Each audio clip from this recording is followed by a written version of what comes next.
तो अब पोप जी इतने सुलभ हो सकते क्रिश्चियनों को? भारत में पोप जी 2 दिनों के लिए आ जाएं तो कम से कम भारत के 50 करोड़ नहीं 1 करोड़ रुपये खर्च हो जाएंगे। राजीव गांधी जी के सामने पोप जी आए थे, वही पोप वाजपेयी जी के बुलाने पर आए। पोप जी ने दोनों अवसरों पर एक वाक्य का अंग्रेजी में उसका अर्थ क्या होता है हिंदी में, एशिया महाद्वीप को क्रिश्चियन महाद्वीप, विशेषकर भारत को क्रिश्चियन महाराष्ट्र बनाने के लिए मेरी यात्रा है।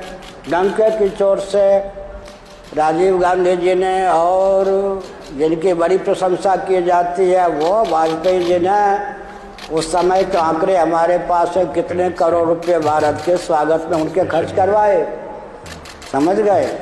तो इसका मतलब जब पोप भारत में आते हैं, यहाँ मानी दलाई लामा जी ही आ जाएं तो तब तो ये स्थिति होती है। यहाँ के कलेक्टर को फुर्सत भी है कि शंकराचार्य कोई आए, हमें नहीं चाहिए।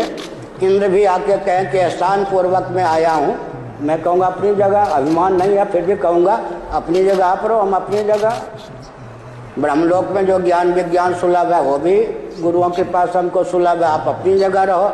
लेकिन कलेक्टर को ये होश होता है, कमिश्नर को होश होता है, मुख्यमंत्री को होश होता है शंकराचार्य का पद कितना ऊंचा है, शासकों पर शासन करने का है। हिंदुओं को ये होश होता है कि ये जो अभियान है मेरा कोई व्यक्तिगत स्वार्थ है, इस अभियान को न चलाऊं, केवल कथावाचक बन के रहूं, समझ गए ना? तो रुपये खूब बरसे। मैं तो रामायणी भी हूँ, भगवत कृपा से भरत चरित ही 70 नहीं 7 महीने में कही है।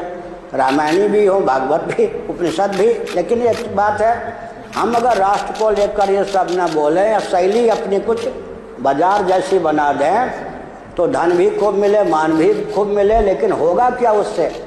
इसलिए ये तो विचार करना चाहिए कि हम लोग जो कष्ट सह रहे हैं, समझ गए, अपमानित भी होते हैं, ट्रेन में रिजर्वेशन है तो है, नहीं तो है नहीं, सरकार पूरी उपेक्षा करती है।